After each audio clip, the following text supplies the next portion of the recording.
AP అసెంబ్లీలో Balakrishna comments పై చిరంజీవి స్పందన 100% నిజమంటున్న are Narayanamurthy. జగన్ను కలిసిన వాళ్లల్లో నేను కూడా ఉన్నానని ఆయన తెలియజేశారు. జగన్ గవర్నమెంట్ ఎవరిని అవమానించలేదని, చిరంజీవి గారి ఆధ్వర్యంలో మేము జగన్మోహన్ రెడ్డి గారిని కలిసినప్పుడు ఆయన ఎంతో గౌరవం ఇచ్చారని తెలియజేశారు. గత గవర్నమెంట్ చిరంజీవి గారిని అవమానించారు అని తప్పుడు ప్రచారం చేస్తున్నారని తెలియజేశారు. చిరంజీవి గారు నాకు స్వయంగా ఫోన్ చేశారు. అది ఆయన సంస్కారం. చిరంజీవి గారు సినిమా పరిశ్రమ పెద్దగా చిరంజీవి గారు సీఎం జగన్ తో మాట్లాడారు. ఆయన వల్లనే ఈ రోజు సమస్య పరిష్కారం అయింది. ఇంకా ఇండస్ట్రీలో ఉన్న సమస్యలను ప్రస్తుత ప్రభుత్వం పరిష్కరించాలని కోరుతున్నాను. నేను బాలకృష్ణ గురించి మాట్లాడదలుచుకోలేదు. సినిమా టికెట్ల ధరలను పెంచకూడదు. సామాన్యుడికి కూడా వినోదాన్ని అందించేది కేవలం సినిమా మాత్రమే. అలాంటి సినిమా టికెట్ల ధరలను పెంచితే సామాన్యుడు ఇబ్బంది పడతాడని ఆయన తెలియజేశారు. ఫస్ట్ ఆఫ్ ఆల్ మన ఆంధ్రప్రదేశ్ ప్రభుత్వ అసెంబ్లీలో కొద్దిమంది పెద్దలు చేసిన కామెంట్స్ పై మెగాస్టార్ చిరంజీవి గారు స్పందించిన విధానం ఏమవుతుందో అది సత్యం. 100% సత్యం, 100% సత్యం. అప్పుడు వైఎస్ జగన్మోహన్ రెడ్డి గారి హయాంలో ఆయన సీఎంగా ఉన్నప్పుడు, పేరు నాని గారు సినిమాటోగ్రఫీ మంత్రిగా ఉన్నప్పుడు ఇండస్ట్రీ నుంచి చిరంజీవి గారితో పాటు చాలామందిని వారు ఆహ్వానించారు. అందులో నేను కూడా ఒకండి. చిరంజీవి గారు మాట్లాడుతూ ఆర్ నారాయణమూర్తి కూడా వచ్చారు మాతో అన్నారు. కాబట్టి చాలామంది మీలాంటి మిత్రులు నన్ను ఈవేళ అక్కడ ఏం జరిగిందని అడుగుతున్నారు. కాబట్టి చెప్పాల్సిన బాధ్యత నాపై ఉంది. కాబట్టి నేను చెప్తున్నా, సత్యం చెప్తున్నాను మీకు.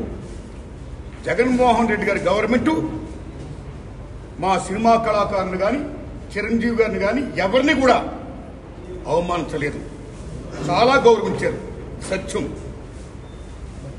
ఎందుకంటే కోవిడ్ కష్టకాలంలో సినిమా రంగం ఏమైపోద్ది అని భయోందనతో ఉన్న దశలో పరిశ్రమ పెద్దలందరూ కలిసి చిరంజీవి గారిని కలిశారు. పరిశ్రమ పెద్దగా ఆయన భావించి, ఆయన గౌరవించి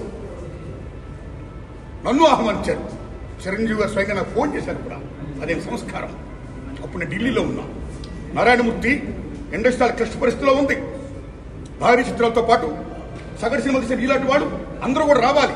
మీ ఒపీనియన్స్ చెప్పాలి. మనందరం ప్రభుత్వాన్ని కలవాలి. ప్రభుత్వం నుంచి మనకి ఏ సహాయ శాఖలు వస్తాయో మనం స్వీకరించాలి, మనం విన్నవించాలి అని చిరంజీవి గారు చెప్పడం, అందరూ మీట్ అవడం చిరంజీవి గారి ఇంట్లోనే ఇది జరిగింది. అప్పుడు అనేక మంది వారి యొక్క అభిప్రాయాన్ని చెప్పారు. ఆయన్ని తీసుకుని మన సీఎం గారి గారితో నేను చెప్పారు.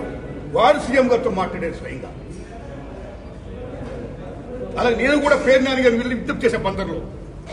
అలా చాలా మంది విజ్ఞప్తి చేశారు. ముఖ్యంగా చిరంజీవి గారు తీసుకున్న రోలు salute, whole hearted I'm telling. పరిశ్రమ పెద్దగా వాట్ ది బెస్ట్ రోల్ ఈ ప్లేడ్ దట్ డే. ఆయన ఎవరు అవమానించాల, తను గౌరవించారు. మమ్మల్ని ఎవరు అవమానించాల, తను గౌరవించారు. మేమందరూ అక్కడ వెళ్ళాం, సమస్యలను చెప్పాము. సీఎం జగన్మోహన్ రెడ్డి గారు సానుకూలంగా స్పందించారు. పేరు నాని గారితో మాట్లాడి ఏం కావాలో మొత్తం తీసుకోండి అన్ని మనం చేద్దాం అని కూడా చెప్పారు. ఇది జరిగిన సత్యం అండి. ఇది జరిగిన సత్యం.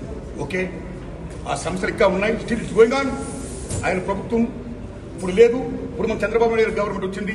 కాబట్టి ఈ గవర్నమెంట్ లో ఆనాడు ఎక్కడ ప్రియాంబుల్, గత గవర్నమెంట్ లో ఏ ప్రియాంబుల్ ఉందో, ఏ ప్రజలకి ఏ సమస్యలు ఉన్నాయో, ఏ ఇండస్ట్రీకి, cinema industry, anybody anything else, వాళ్ళకి ఏ సమస్యలు ఉన్నాయో అకార్డింగ్ టు ప్రియాంబుల్ గత ప్రభుత్వంలో ప్రజలు విన్నవించుకున్న విన్నపాలు ఏమైతే ఉన్నాయో ఆ విన్నపాలని ఇప్పుడు, ఆ సమస్యలు ఇప్పుడున్న ప్రభుత్వం చంద్రబాబు నాయుడు హయాంలో నెరవేర్చాలని, దానికి సినిమాటోగ్రఫీ మంత్రి గారు దుర్గేష్ గారు సహకరించాలని, మన తెలుగు ఇండస్ట్రీ నుంచి వెళ్ళి ఇవాళ డిప్యూటీ సీఎంగా ఉన్న పవన్ కళ్యాణ్ గారు చొరవ తీసుకోవాలని నేను విజ్ఞప్తి చేస్తూ మా సమస్యల్ని, మన పరిశ్రమ సమస్యల్ని క్లియర్ చేయాల్సిందిగా మనస్ఫూర్తిగా వారిని కోరుకుంటున్నా.